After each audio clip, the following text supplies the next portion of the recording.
Space extension technique यानी कि mirrors. Mirrors को लेकर भी बहुत सारी मिथ्स हैं लोगों के अंदर। मिरर्स किस तरीके से काम करते हैं, मिरर्स कहाँ कहाँ हो सकते हैं, कितने बड़े मिरर्स हो सकते हैं, और वास्तव में ये एक ब्यूटीफुल रेमेडी की तरह भी काम करता है, जो कि एक व्यक्ति के यहाँ पर कहीं पर भी स्पेस एक्सटेंड करने में उस व्यक्ति की मदद करता है। मिरर्स, अब ये जो मिरर्स हैं, नॉर्मली इन्हें वाटर एलिमेंट माना जाता है। कौन से मिरर को? लुकिंग ग्लास को। जो मिरर ट्रांसपेरेंट होता है, आर पार दिखता है, टफन्ड ग्लास होता है, उसको जनरली अर्थ एलिमेंट माना जाता है। जिसके अंदर आप अपनी शक्ल देख पाते हैं, उसमें यही कहा जाता है, जो सिल्वर चढ़ता है उसमें, कि उसमें पानी चढ़ाया गया ताकि आप अपनी शक्ल को देख सके। उसको हम वाटर एलिमेंट के स्वरूप में मानते हैं। अगर हम इसी तरीके से हर एक चीज को एलिमेंट के स्वरूप में देखने लग गए, तो हम कभी भी अपना घर बना नहीं पाएंगे, पहली चीज। दूसरी चीज, एक मिरर और क्या काम करता है? एक मिरर आपके अक्स को दर्शाता है। तीसरा, एक मिरर और क्या काम करता है? एक मिरर एक स्पेस को एक्सटेंड भी करता है। आपने कभी कोई ऐसी दुकानें देखी है जो दुकान छोटी सी हो, लेकिन उसके पीछे पूरी वॉल पर मिरर लगा हुआ हो, तो दिखने में वो दुकान कितनी बड़ी लगती है? जनरली देखी होंगी आपने दुकानें। इसी टेक्निक को हम बोलते हैं स्पेस एक्सटेंशन टेक्निक। मिरर्स को यूजुअली हम किसी भी व्यक्ति के घर परिसर में स्पेस एक्सटेंशन के लिए इस्तेमाल करते हैं। किसी व्यक्ति का ये प्लॉट है, ये घर है, यहाँ पर हमें दिखाई दे रहा है ईस्ट और वेस्ट छोटे हैं, इतना तो वैसे दिखाई दे जाता है। ऐसे व्यक्ति ने अपने लिविंग एरिया में ब्यूटीफुल सा कंसोल मिरर लगाना है।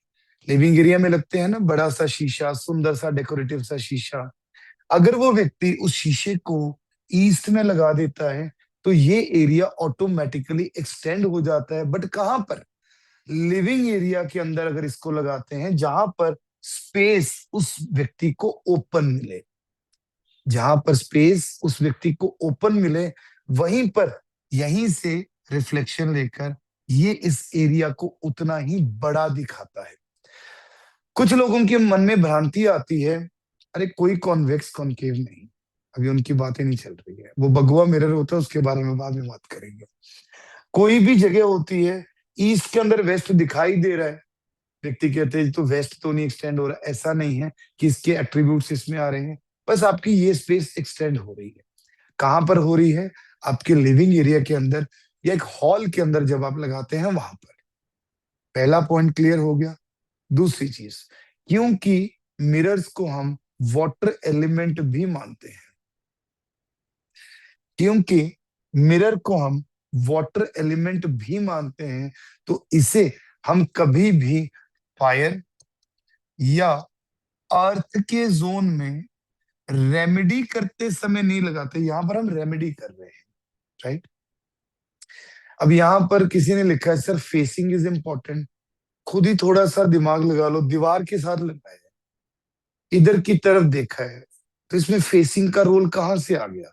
अब इसमें क्या मिरर को मैं दीवार की तरफ फेस करके लगाऊंगा तो एक्सटेंड होगा? No, it's, I think it is very common sense कि इसमें मैं फेसिंग यहां एरो बनाकर दिखा रहा हूं, राइट? आप मिरर्स को यहां पर बड़े अच्छे तरीके से लगा सकते हैं। दूसरी चीज, किसी भी व्यक्ति का यहां पर एक वॉशरूम बना हुआ है, यहां पर उसका ड्रेसिंग रूम है। कौन सा एरिया आ गया? South of south east, south east area आ गया। ड्रेसिंग रूम के अंदर आपका मिरर लगा हुआ है, आपको कोई बैड इंपैक्ट नहीं देता, वो किसी भी जोन के अंदर है। आई रिपीट, ड्रेसिंग रूम के अंदर आपका मिरर लगा हुआ है, तो आपको कोई बैड इंपैक्ट नहीं देता। एक्सटेंशन वाला काम तो बिल्कुल भी नहीं करेगा। क्यों नहीं करेगा एक्सटेंशन वाला काम? क्योंकि एक जगह पर जब स्पेस ही बहुत छोटी है, तो ऐसा नहीं है जबरदस्ती वो उतनी सी स्पेस को एक्सटेंड करता रहेगा। अगर यहां पर किसी ने शीशा लगा दिया, यहाँ उसकी अलमीराज लगी हुई है, तो ऐसे नहीं है उसने इतनी स्पेस को एक्सटेंड कर दिया, नॉट एट ऑल। यहाँ पर आपने एक शीशा लगाया हुआ है उससे, तो ड्रेसिंग रूम में कहीं पर भी शीशा कोई दिक्कत नहीं है। यहाँ पर जो शीशा लगाना है एक्सटेंशन के लिए, इसका मिनिमम साइज क्या होना चाहिए? 4 फुट बाय 2 फुट, यानी कि जिसमें एक व्यक्ति अपने कमर से लेकर सर तक अपने आप को देख सके, अपने कमर से लेकर सर तक अपने आप को देख सके। उसी से एक्सटेंशन होती है जब हम इंटेंशनली एक जगह पर एक मिरर लगाते हैं। वहीं दूसरी ओर हमारे dressing room south south west में है, साउथ वेस्ट में है, साउथ में है, यानी फायर या अर्थ के एरियाज में है, तब भी मिरर वहां पर नहीं प्रॉब्लम देते। बट हाँ, हाँ, आपको यहाँ पर ध्यान पूर्वक चेक करना होता है। कई बार कुछ लोग बहुत सुंदर सा ड्रेसिंग रूम बनाते हैं और 8 फुट ऊंचा 6 फुट चौड़ा मिरर लगा लेते हैं पूरी वॉल पर, राइट? वहां पर आप देखेंगे कि क्या आपको मिरर कोई बैड इंपैक्ट तो नहीं दे रहा। You have to study the results. अगर फायर या अर्थ के एरियाज में ऐसा कुछ आता है, तो फायर के एरिया में सिंपली हम लाल रंग का बल्ब वहां लगा देते हैं जिसकी रोशनी मिरर पर पड़े। अर्थ के जोन्स में हम येलो कलर का मिरर वहां पर लगा देते हैं जिसकी रोशनी उस पर पड़ेगी। Am I clear with it now? Next, इसी के अंदर अब थोड़ा सा और आगे बढ़ते हैं जिससे आप लोगों को मिरर्स के बारे में थोड़ी सी अधिक जानकारी मिल पाएगी।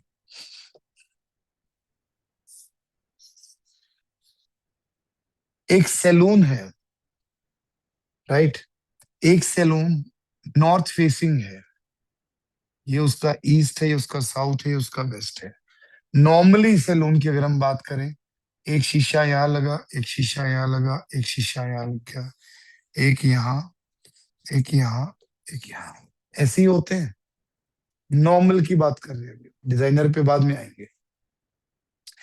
जब यहाँ पर इस प्रकार से शीशे लग जाते हैं, क्या ये शीशा साउथ ईस्ट में आ गया हॉल के अंदर? क्या ये शीशा साउथ वेस्ट के अंदर आ गया? प्रॉब्लम क्रिएट करेगा? बिल्कुल भी नहीं करेगा। उसका रीजन समझिए। जब भी एक जगह पर ऐसे ऑपोजिट साइड पर मिरर लगे होते हैं, तो वो एक दूसरे की एनर्जी को न्यूट्रलाइज कर देते हैं। आई रिपीट, जब भी एक जगह पर ऑपोजिट, भले ही आपका जोन प्रेफरेबल है भले ही नहीं, अगर ऐसे मिरर लगे हुए होते हैं तो वो एक दूसरे की एनर्जी को न्यूट्रलाइज कर देते हैं। सेकंड थिंग, किसी एक व्यक्ति का सैलून है, उसने सोचा कि मेरे पास जगह थोड़ी कम है, साउथ की वॉल है, सिर्फ यहीं पर 3 शीशे लगा दिए। ऐसा सलून एक बार के लिए भले ही चल जाए लेकिन सस्टेन नहीं कर पाएगा, क्योंकि ये मेजर वाटर एलिमेंट को ये व्यक्ति यहां पर ले आया है। अगर इसका ट्रीटमेंट कराना है तो सिंपली इसके ऑपोजिट वॉल्स पर उतने ही साइज के शीशे लगाने पड़ेंगे। इसके अलावा इसका और कोई ट्रीटमेंट ढंग से नहीं है। एक बारी के लिए लाइटनिंग टेक्निक है कि आप इसके ऊपर लाइट डाल दो, बट सही यही तरीका है कि आप इसको ट्रीट करते हैं।